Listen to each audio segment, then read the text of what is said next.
Je milite pour la planification familiale parce que en tant que guide religieux, je l'ai découvert dans la parole de Dieu. J'ai vu que les Écritures, c'était en accord avec les Écritures. Parce que en fait, c'est lorsqu'on ne découvre pas que les éléments de la planification familiale sont en accord avec les Écritures qu'il y a un peu de résistance. Par exemple, Matthieu 1 Timothée 5, verset 8, il a dit que si quelqu'un n'a pas soin des gens de sa maison, il a donné la foi, il est plus qu'un infidèle. Donc nous, en Côte d'Ivoire, nous avons vu le gouvernement qui nous a permis, à partir des outils de la planification familiale, des méthodes, d'aller réfléchir. Nous sommes partis à Grand Laou et nous avons mis en place un document, nous avons édité un document qu'on appelait procréation responsable. Donc dans le milieu religieux en Côte d'Ivoire, nous parlons plutôt de procréation responsable. Alors donc pour dire que nous sommes vraiment engagés, parce que ça colle avec les Écritures. Voilà.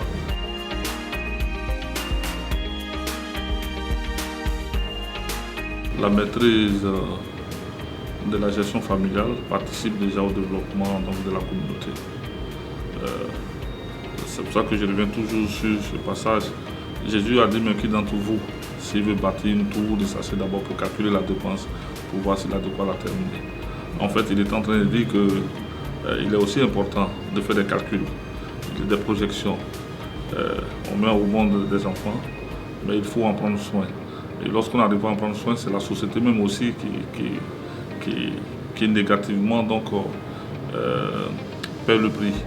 Il faut voir les enfants de la rue, des enfants en conflit avec la loi et tout ça.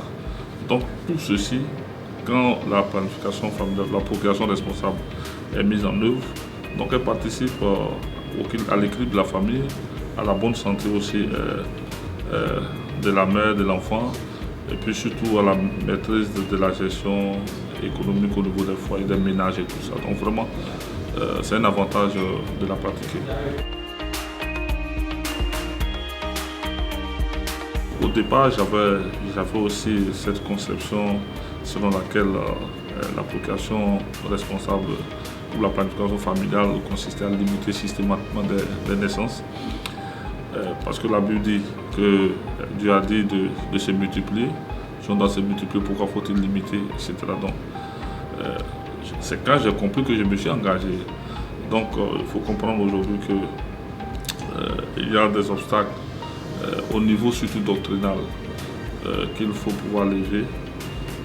Et je pense que c'est à ce niveau-là que c'est le problème pour plusieurs collègues. Donc, je crois que quand ils vont découvrir ça, ils vont s'engager.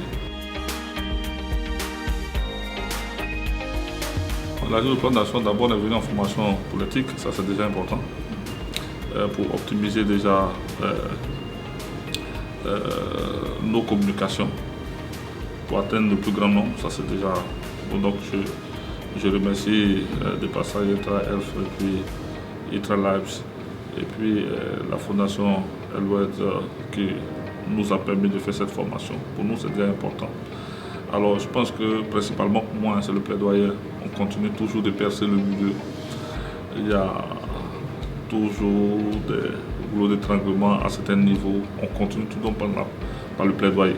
C'est le plaidoyer qui est le maître mot pour que les autres collègues ou les autres confessions et nous puissions nous mettre ensemble pour aborder la thématique donc la santé de la reproduction. Je voudrais dire sincèrement qu'il est vrai que Dieu demande de se multiplier, mais nous avons des dispositions bibliques qui nous amènent à la sagesse, aussi au bien-être de notre famille, Donc la procréation responsable, tant qu'on l'a définie maintenant, ce n'est pas la limitation des naissances, mais nous amenons le couple face à ses responsabilités, face à son pouvoir d'achat, à sa capacité à éduquer des enfants, à mettre au monde. Tout cela participera au bon équilibre donc, de la société, de la communauté. Donc je demande aux collègues de fouiller dans les 16 Écritures et ils verront, ils découvriront, comme je l'ai découvert, que les Écritures ne sont pas réellement allergiques à la procréation responsable. Peut-être au niveau de certaines méthodes, ce sont les méthodes en fait de contraception, certaines méthodes de contraception que la parole de Dieu rejette.